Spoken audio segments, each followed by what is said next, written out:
ladies and gentlemen, and welcome to today's episode of the Justine Rocket Project. I'm your host, Faulkner, and in episode 3, what we're doing is basically we are going to put Justine through the worst weather conditions that I dare put her through.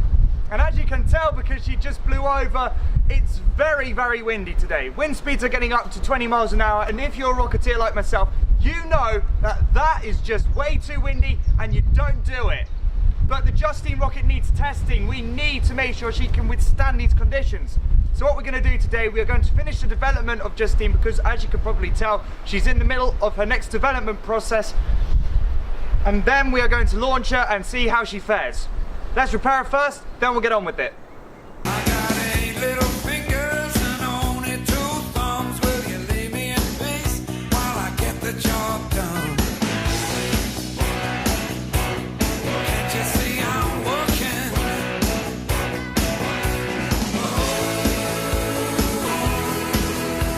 I'm working on it.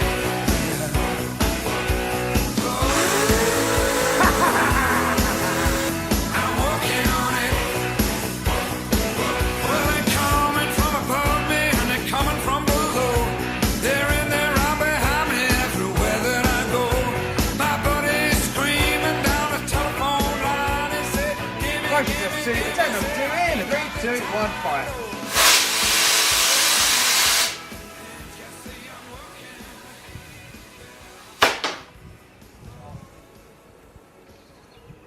Ah, I love the smell of sulfur. Oh, damn! Parachute's still there. Okay, so we've repaired the parachute. This is made out of leftover material from the Hobbit t-shirt because the old one was too scorched. So the orange parachute, I have looked at that and thought that's going to be okay, but the other one was just irreparable, so I made a new one. The main thing I'm worried about with this experiment is that the new parachute deployment system which I've put in place is not going to work, basically. As you remember from the previous test, the parachute deployment system was just a couple of cups.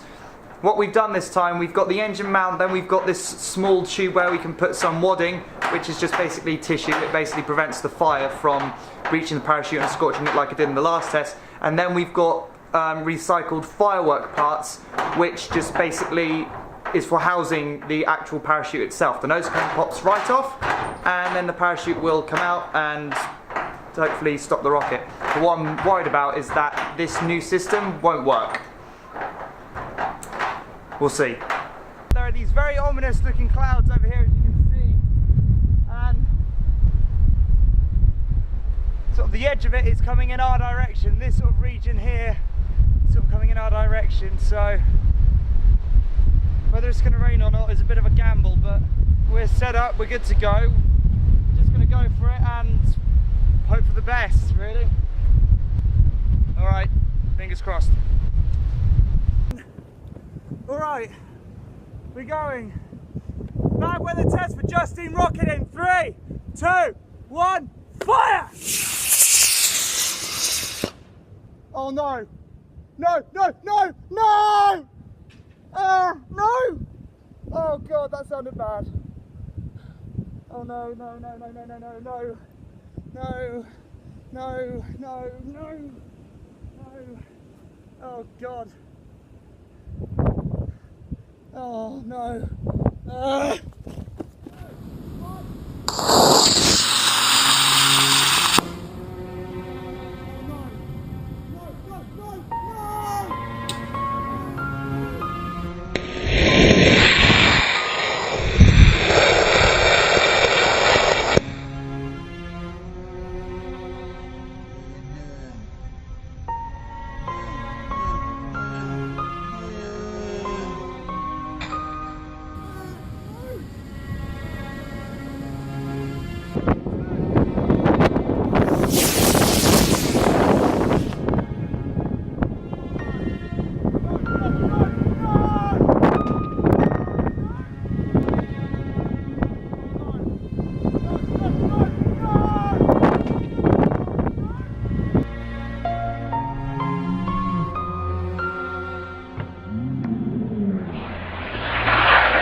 does not look in a good way at all.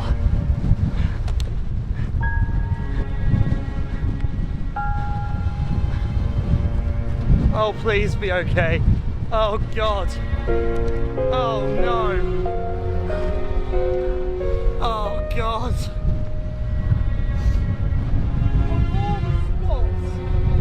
Of all the places, of all the soft landing points around here, she had to land on one solid thing. Ah!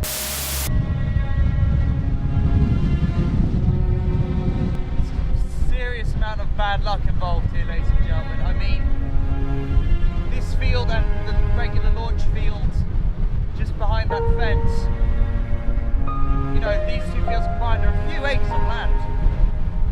And the rocket hit literally this one small point is the only piece of land which can cause a very serious amount of damage to the rocket, and the rocket hit that very tiny piece of land.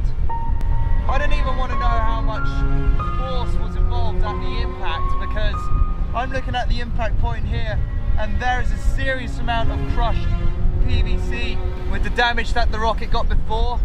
That was just minor. I was able to come back from that. I really don't think I can come back from this. This rocket's now a wreck, and I don't even know how I would start to repair this.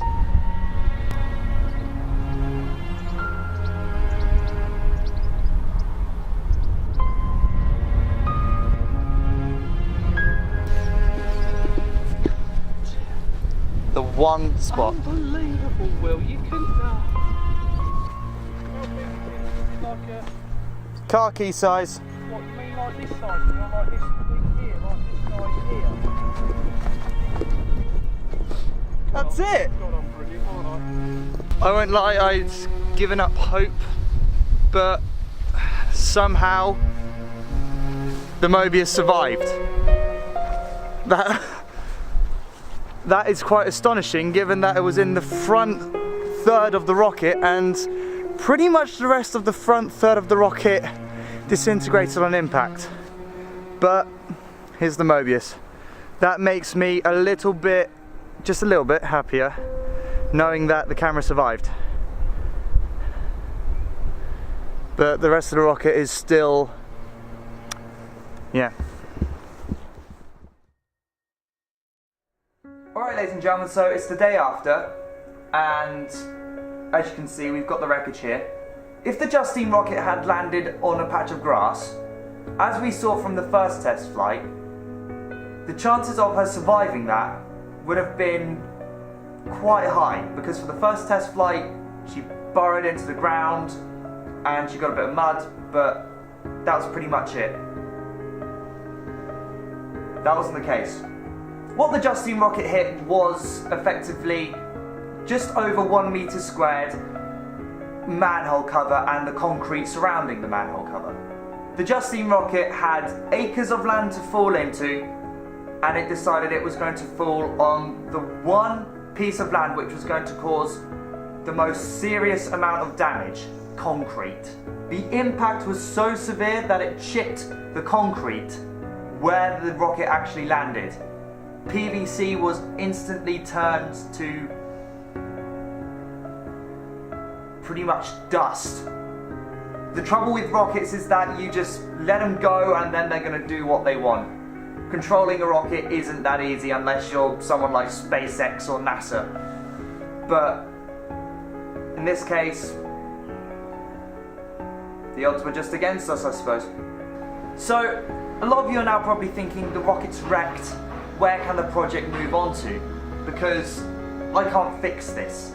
But what I can do is recycle it. What I did this morning, so the morning after the crash, I went to a shop and I bought myself a pipe.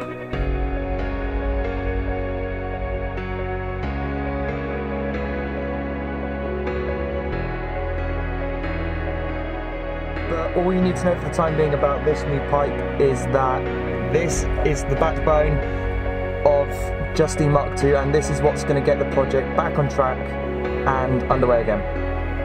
For now, she's wrecked, but that doesn't mean the project's over. It just means we've hit a bit of a glitch and the project's come off the rails. But with that pipe purchased earlier, we're starting to get the project back on track. So I suppose we can end this episode on the note that my overconfidence and a tremendous amount of bad luck has now wrecked the Justine Rocket, but that does not mean the project's over. I suppose the final thing that's left to do now is just wrap up the episode. So, thank you very much for watching, ladies and gentlemen. To my friends and the families who supported me through this project, thank you very much. This project is not over yet. Click the link up here to go to the Facebook page for the Justine Rocket. Any developments that I've made are going to be posted there first, so please go there to check it out. And until we get the project underway again, I was your host, Faulkner. I will see you next time. Thank you very much. In 3, 2, 1, launch!